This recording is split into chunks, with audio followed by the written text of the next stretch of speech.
momento que se pregunta la gente es, ¿cómo es posible que si estamos sufriendo una inflación en aumento, encima venga el Banco Central Europeo y nos fastidie subiendo los tipos de interés? Así que encima no solo tenemos que pagar más por las cosas que compramos, sino que también tenemos que pagar más por nuestras hipotecas, por ejemplo. Lo que yo te quiero explicar es que esa subida de tipos de interés tiene una lógica que se puede criticar.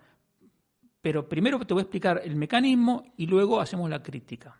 Hay que partir de la siguiente base. En primer lugar, los bancos centrales tienen como misión primaria y fundamental la estabilidad de precios. ¿Y por qué se le asigna a los bancos centrales la misión de preservar la estabilidad de precios? Porque la inflación es un fenómeno monetario.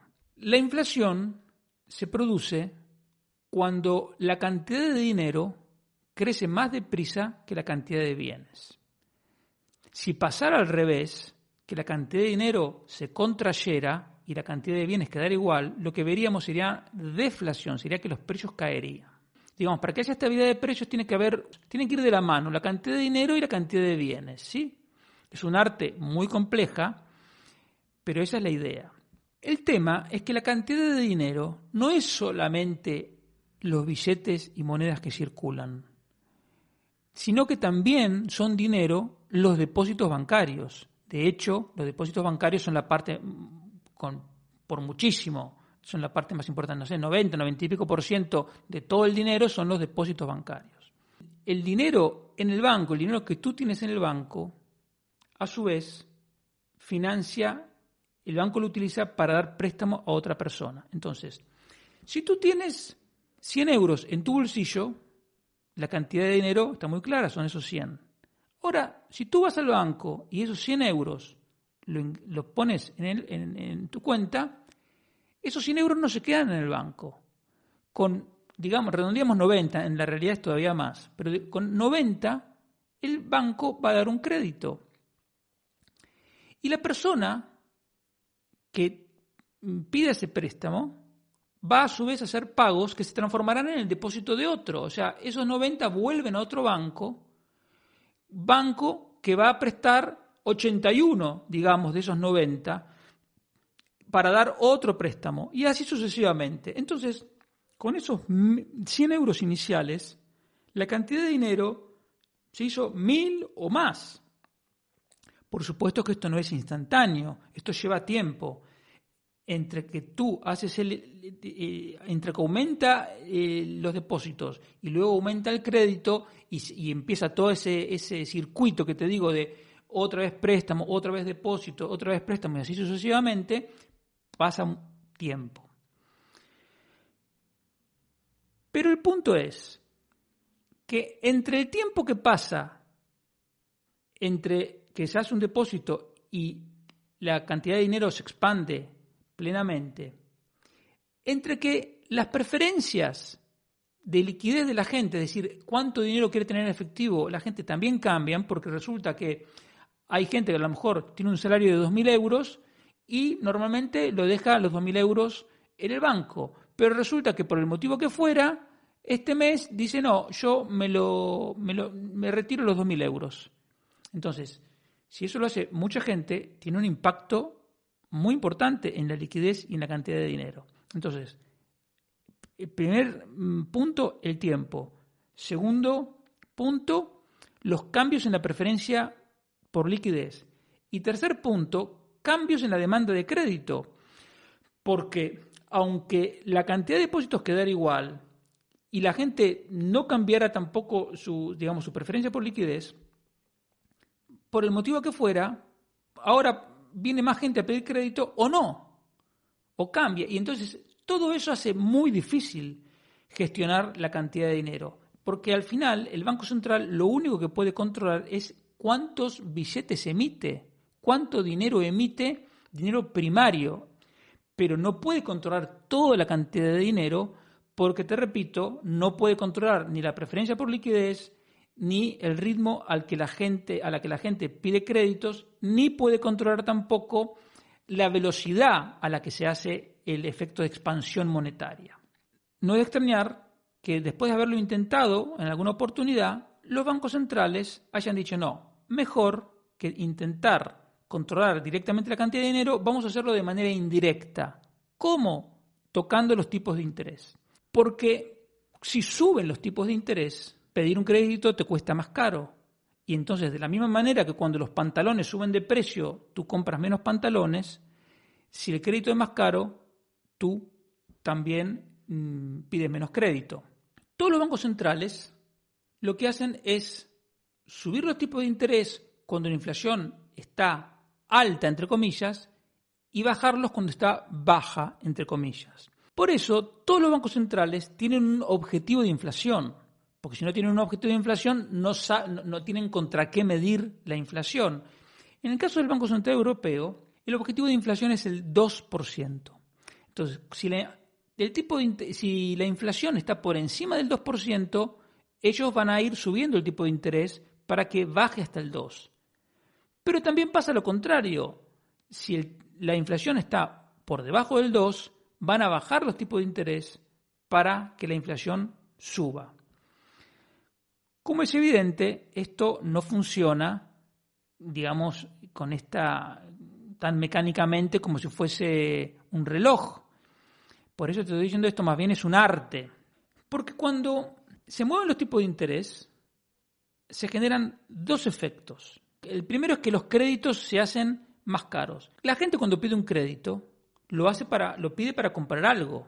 Por lo tanto, si los créditos son más caros, se van a vender menos casas, menos coches, menos neveras y cualquier cosa que sea, menos cruceros o lo que sea que la gente se fuera a comprar a crédito. Entonces se reduce la demanda. Cuando se reduce la demanda, digamos, hay un incentivo a que los precios bajen. Si tú ya tenías un préstamo, tienes que pagar más de intereses y por lo tanto, si tienes que pagar más intereses por tu hipoteca, vas a poder salir menos a comer o menos al cine. Y esa es una tercera manera por la cual se reduce la demanda. Y al reducir la demanda, los precios tienden a moderarse o incluso a caer. Y por eso es el efecto recesivo que tiene la subida de tipos de interés. Porque debilita la demanda porque se piden menos crédito y a su vez el que ya tenía crédito tiene que pagar más, por lo tanto no puede gastar en otras cosas. Pero al mismo tiempo, el aumento del tipo de interés hace que la cantidad de dinero crezca menos o incluso que se contraiga, porque ese mecanismo que te dije, que el depósito se transforma en un préstamo, y ese préstamo en otro depósito, ese depósito en otro préstamo, y así sucesivamente, cuando suben los tipos de interés, ese mecanismo, insisto, va más lento, se detiene o incluso empieza a ir para atrás. Porque así como 100 euros pueden, después de pasado el tiempo necesario, aumentar la cantidad de dinero en 1000 o más, si tú quitas 100 euros del banco, la cantidad de dinero transcurrido un tiempo se va a reducir en 1000 o más. Entonces, cuando se suben los tipos de interés, es para esos dos efectos, para controlar, para tender a que la cantidad de dinero crezca menos o se contraiga, y al mismo tiempo para reducir la demanda de todos los bienes que se compran con crédito. En Europa, sobre todo después de la crisis de Lehman Brothers y después de la crisis del 2012, 2013, la inflación era muy baja. Entonces el Banco Central Europeo empezó a bajar los tipos de interés. Bien, pero como la gente no es tonta y no veía las cosas claras, no pedía crédito, no se lanzaba a gastar. ¿Y cuál es el problema de los tipos de interés? Que los tipos de interés de los créditos solo pueden bajar hasta el 0%. Es verdad que el Banco Central Europeo puso otro tipo de interés en terreno negativo, pero el tema ¿cuál es?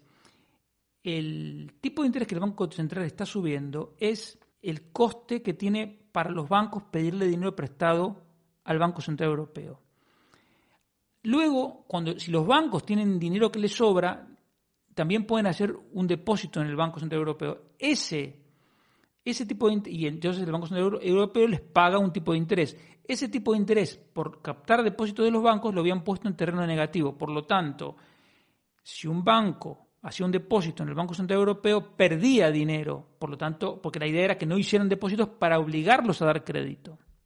El problema es que cuando los tipos de interés llegaron a cero y en cero estuvieron durante más de 6 años y la inflación no subía como ellos querían, empezaron a buscar maneras de aumentar de manera directa la cantidad de dinero.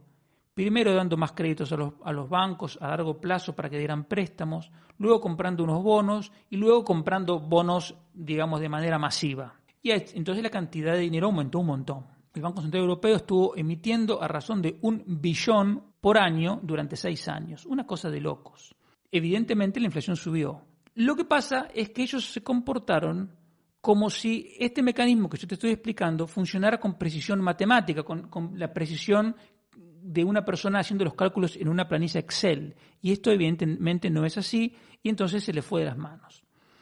Entonces, como se le fue de las manos, ahora no tienen más alternativa que subir los tipos de interés porque nunca te van a admitir que en realidad se equivocaron, y entonces le echan la culpa a Rusia, a las materias primas, a los cuellos de botella, lo que sea. No, la culpa es la emisión descontrolada de dinero que hicieron. Como te decía antes, tiene una lógica que suban los tipos de interés, porque ellos quieren que ahora la gente no pida préstamos. O sea, ellos hasta hace 6 meses te decían que pidieras préstamos, bueno, ahora no quieren que pidas préstamos, no quieren que compres casa, no quieren que compres un coche, no quieren nada. ¿Quién nos garantiza que no se vuelvan a equivocar? Bueno, la respuesta es, te puede parecer muy pesimista, pero en realidad es muy realista. Simplemente haga lo que haga el Banco Central Europeo y todos los bancos centrales se van a equivocar. Porque no hay forma de saber cuál es el tipo de interés correcto. Porque para saber cuál es el tipo de interés correcto, habría que tener una información que nadie dispone, porque esa información está dispersa entre todos los empresarios y todos los consumidores, y no hay forma de sintetizar esa información, y menos aún de hacerla manejable para un grupo de burócratas. Por lo tanto, se van a equivocar siempre. Entonces, durante años vivimos la expansión monetaria, porque la inflación les parecía poca, y ahora vamos a pasar a la restricción monetaria. Lo que te quiero decir es que este sistema de bancos centrales que buscan la estabilidad de precios subiendo y bajando los tipos de interés está conceptualmente mal, está demostrado que está equivocado. Los bancos centrales no pueden hacer eso. Entonces, lo que habría que hacer es ir a un sistema en el que los tipos de interés se liberalicen y simplemente haya un tipo de interés de mercado y nada más, y los bancos centrales se limiten a supervisar los bancos, que el balance de los bancos sea solvente para que el dinero de los depositantes esté protegido. Y en cuanto a la emisión, hay distintas alternativas. Se puede hacer una regla de emisión fija, es decir, una regla que los burócratas no puedan decidir. Milton Friedman en su día proponía el 4%, a mí me da igual si es el 2, el 3, el 5%. Pero más importante, si queremos estar verdaderamente protegidos de estos errores de los bancos centrales, lo que tenemos que hacer es permitir que las monedas compitan entre sí, que no haya más curso forzoso, es decir, que no sea obligatorio pagarle al gobierno los impuestos en euros, sino que se lo podamos pagar en libras, en francos suizos, o en bitcoins, o en cualquier moneda que queramos utilizar. Eso sería la única forma de protegernos de manera efectiva de todos los errores que han cometido, cometen y seguirán cometiendo los bancos centrales.